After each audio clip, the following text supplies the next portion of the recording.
जल संरक्षण एवं संग्रहण। जल का किस प्रकार से संग्रहण किया जाएगा और संरक्षण किस प्रकार बचाव किया जाएगा, और उसको किस प्रकार, जैसे कि उसकी विधियों के द्वारा उसको ग्रहण किया जाएगा, जैसे उसको इकट्ठा किया जाएगा। फर्स्ट विधि है जल संरक्षण। जल संरक्षण वह विधि है जो व्यर्थ बहते हुए पानी को रोकना, क्योंकि व्यर्थ जो गहरा पानी होती है उसको बारिश बारिश के पानी को बहते हुए उसको रोकना है। उसके स्थान पर नाली, तालाब, डैम, बांध आदि का निर्माण करके उस पानी को रोकना तथा उसका सीमित मात्रा उस पानी का सीमित मात्रा में प्रयोग करना, उसी को बोलते हैं जल संरक्षण। ये जल संरक्षण की विधि दो प्रकार की होती है। प्रथम विधि परंपरागत परंपरागत विधि होती है जो पुरानी पुरानी प्राचीन काल से चली आ रही है, और आधुनिक विधि जो प्रेजेंट टाइम में चल रही है, जैसे कि बांध बनाना, नहरें बनाना। ये आधुनिक तकनीक में आती हैं। इसमें परंपरागत विधि जैसे कि पहल फर्स्ट में है जैसे खडीन खडीन या पलाया।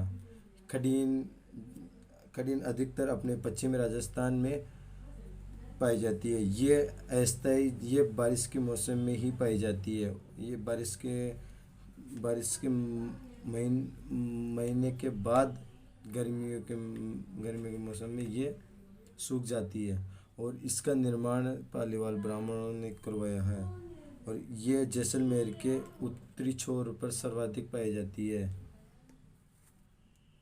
क्या? खडीन। खडीन को भी बोलते हैं पलाया।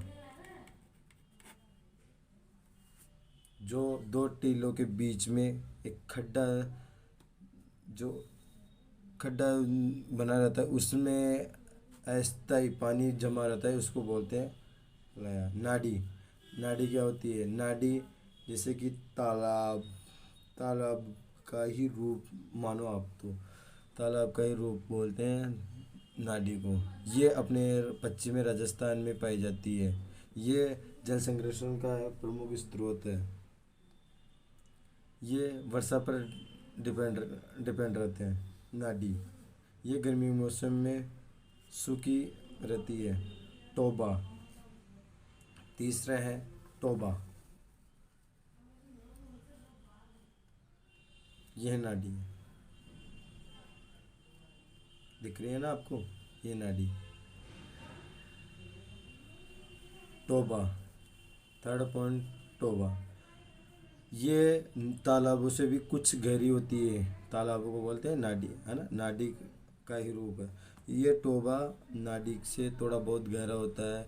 इसमें बारिश का पानी इकट्ठा होता है, और इस इकट्ठे पानी का उपयोग पीने के लिए, पशुओं के लिए पानी पीने के लिए, सिंचाई करने के लिए आदि में इसका उपयोग किया जाता है। बावड़ी।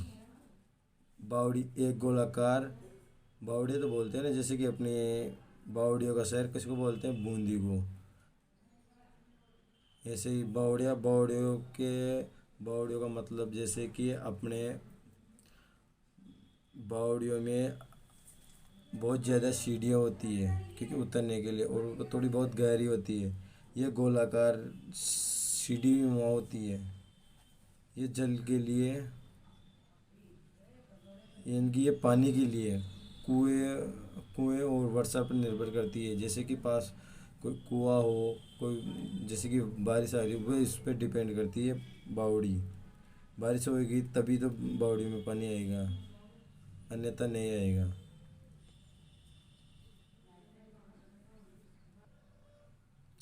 जैसे कि सर्वाधिक बावड़ियों का शहर बूंदी है। बूंदी को ही बावड़ियों का शहर कहते हैं।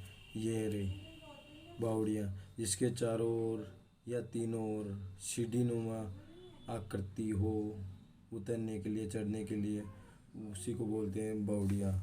जैसे कि प्रमुख बावड़ियाँ अन्य, जिसकी इम्पोर्टेंट बावड़ियाँ कौन कौन सी है जो प्रीवियस ईयर एग्ज़ाम में आई हुई है? नौलक्खा बावड़ी है, डूंगरपुर में है नौलक्खा बावड़ी। नौलक्खा दरवाज़ा कहाँ पे है बताओ? दूध बावड़ी, सिरोही, लाहिनी बावड़ी सिरोही ये सबसे पुरानी बावड़ी है। त्रिमुखी बावड़ी ये उदयपुर में है। जैसे कि भूत बावड़ी नाम सुने होंगे ना, जोधपुर में है। रानी बावड़ी बूंदी में। अनारकली बावड़ी बूंदी में, ये भी। गुलाब बावड़ी ये भी बूंदी में। चांद बावड़ी आबानेरी दौसा में। इस चांद बावड़ी का निर्माण गुर्जर प्रतिहार वंश ने करवाया है। ये प्रीवियस ईयर एग्जाम में पूछा गया प्रश्न है। बड़ी बावड़ी दौसा में। छोटी बावड़ी दौसा में। हाडी रानी की बावड़ी टोडा रायसिंह में स्थित है। यह सोलंकी परिवार द्वारा राजवंश द्वारा निर्माण की गई बावड़ियाँ हैं। 9 मंजिला बावड़ी अलवर में। लाहिनी बावड़ी सिरोही जो राजस्थान की सबसे पुरानी बावड़ी है। इसी में चौथा है झालरा। झालरा क्या है? झालरा जल संरक्षण हेतु निर्मित आयताकार कुंड और जैसे कि झील तालाब से जल प्राप्त करता है उसको बोलते हैं झालरा। ये देखो झालरा नीचे, झालरा जैसे कि जल इकट्ठा करने हेतु उसमें आयताकार, ये आयताकार है, आयताकार कुंड का निर्माण किया जाता है। उससे झील या तालाब से पानी आता है, उसी से इसमें पानी आता है, इससे जल की प्राप्ति होती है। उसी को बोलते हैं झालरा। झालरे के पानी का उपयोग धार्मिक कार्यों में किया जाता है, जैसे कि हवन के लिए, यज्ञों के लिए, जैसे कि आदि के उपयोग में लिया जाता है। झालरा के पानी को पीने के काम में नहीं लेते हैं, क्योंकि ये धार्मिक काम में काम लेते हैं, जैसे जलाभिषेक करना आदि। ऐसे इसी में झालरा का उपयोग किया जाता है। ये आयताकार बना हुआ होता है। झील या तालाब का पानी इसमें होता है। कुंड या टांका।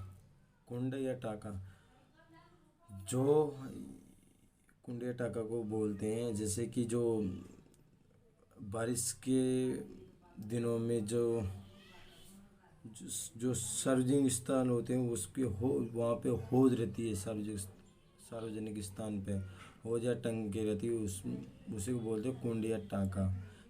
जब बारिश का पानी इकट्ठा होकर इसी में आके गिरता है, उसी को बोलते हैं टांका। इसी का दूसरा नाम है हौज। जैसे कि ये हर एक घरों में होती है हौज। ये पहले के पुराने ज़मानों में ये सार्वजनिक हुआ करता था। इसी हौज यानी कुंड का ऊपर का हिस्सा ढका हुआ रहता है था। ये देखो, ये ऊपर ढका हुआ रहता है। और इसका उपयोग पीने के लिए किया जाता है। पानी पीने के लिए किया जाता है, क्योंकि ये पालरा पानी है। इसी में कौन सा पानी आता है? पालरा पानी किसको बोलते हैं? वर्षा के जल को बोलते हैं पालरा पानी। बेरी जानते होंगे ना? बेरी कुएं का छोटा रूप, उसी को बोलते हैं बेरी। जैसे कि ये अपने पश्चिमी राजस्थान में मुख्य रूप से पाई जाती है। जैसे कि भारत पाकिस्तान की सीमा होती है ना, वहाँ अधिकतर पाई जाती है, क्योंकि मरुस्थलीय इलाका है, तो उसके अकॉर्डिंग वहाँ पानी की समस्या होती है। तो उसी की वजह से यहाँ बेरी या कुएं का निर्माण किया जाता है। उसमें क्षेत्र है बाड़मेर, जैसलमेर, बीकानेर में। जैसे कि जल के बचाने के लिए गहरे खड्डे कर देते हैं। गहरे खड्डे यानी कि संकरे कुंड। कुएं का छोटा रूप बोलते हैं कुएं को। इसका जल ये किस पे डिपेंड करती है? पानी, वर्षा जल पे। झील, तालाब, कुएं के पानी पर निर्भर होती है। जैसे कि झील, कोई पास में से कोई झील हो, उसका पानी रिश्ता नीचे भूमिगत जल से इसमें आके मिल जाता है, तो ये पानी ये कुएं ऐसे डिपेंड रहती, इसी के अकॉर्डिंग बनाई जाती है। कुएं के पानी पे पास में हो तो हमेशा पानी भरा रहता है, जब तक पास वाला जल स्रोत सूखा न हो तब तक वो कोई सूखी नहीं रहती है। तालाब, तालाब क्या है? वर्षा के जल में वर्षा के जल को एक सीमा क्षेत्र के रूप में संग्रहित करना, यानी कि एक टाइम तक, यानी कि बारिश के पानी को, जैसे कि बारिश के मौसम को सर्दी के मौसम तक उसको एक संग्रहित करके रखना। उसका उपयोग जैसे कि सिंचाई करने के लिए किया जाता है, कई कई जगह पीने के लिए भी किया जाता है। जैसे कि राजस्थान में सर्वाधिक सिंचाई सिंचाई तालाबों से भीलवाड़ा में की जाती है। इसमें देखो, राजस्थान में तालाबों द्वारा सर्वाधिक सिंचाई भीलवाड़ा जिले में की जाती है और सर्वाधिक नहरों की सिंचाई गंगानगर से की जाती है।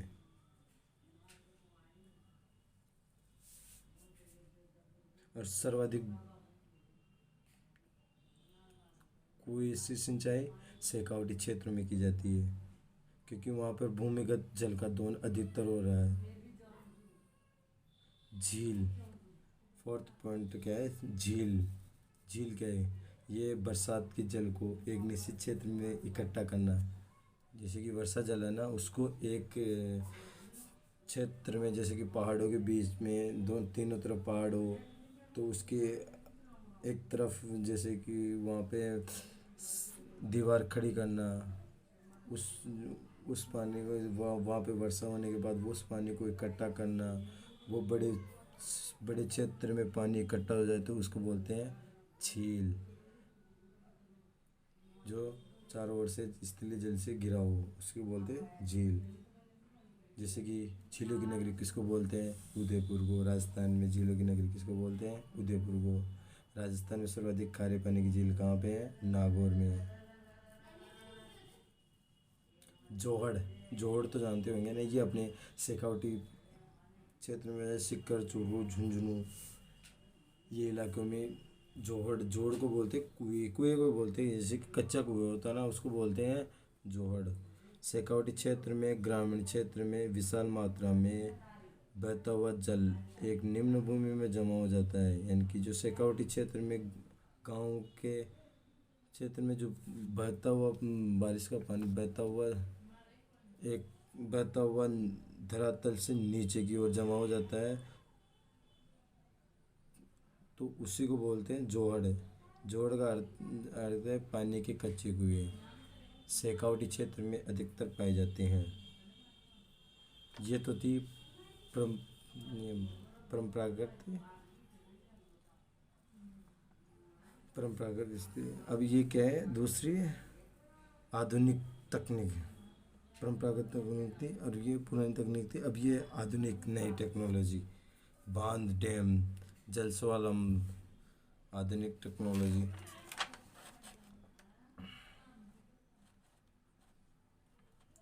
जैसे इसमें आ गया बांध, जल स्वावलंबन, जैसे कि अनेक कार्यक्रम किए जाते हैं। बांध, बांध यानी कि आधुनिक टेक्नोलॉजी द्वारा नदी पर जो बड़ी स्तर पर उस पानी को रोकना, उसी को बोलते हैं बांध। बड़े स्तर पर पानी को रोकना, बड़ी दीवारें चारों तरफ से नदी के जल को बड़ी दीवार बनाकर रोकना, उसी को बोलते हैं डैम, जिसका उपयोग पीने के लिए, सिंचाई करने के लिए और बिजली उत्पादन के लिए किया जाता है। इसका उदाहरण है, एग्जाम्पल है माई बजाज सागर बांध। ये अपने बांसवाड़ा में, ये राजस्थान का सबसे लंबा बांध है। इसकी लंबाई 3109 मीटर है ना बच्चों? है ना? जल स्वावलंबन कार्यक्रम, जैसे कि गवर्नमेंटों ने अनेक कार्यक्रम चलवा रखे हैं, जैसे कि जल सूखा प्रबंधन, जल स्वावलंबन कार्यक्रम। जैसे कि जल स्वावलंबन कार्यक्रम में इसकी शुरुआत 27 जनवरी 2016 को श्रीमती वसुंधरा राजे द्वारा शुरुआत की गई थी। ये स्थान गर्दनखेड़ी, झालावाड़ से इस जल स्वावलंबन कार्यक्रम का शुभारंभ हुआ था। इसका उद्देश्य क्या है? वर्षा जल को तालाब में रोकना जल स्वावलंबन का उद्देश्य है। जैसे जोड़ बनाना, तालाब बनाना, तालाब को रोकना, चारागाह भूमि का विस्तार करना, क्योंकि जहाँ पानी रुकेगा वहाँ पर जो बंजर भूमि हो वहाँ पर उपजाऊ बनाकर वहाँ पानी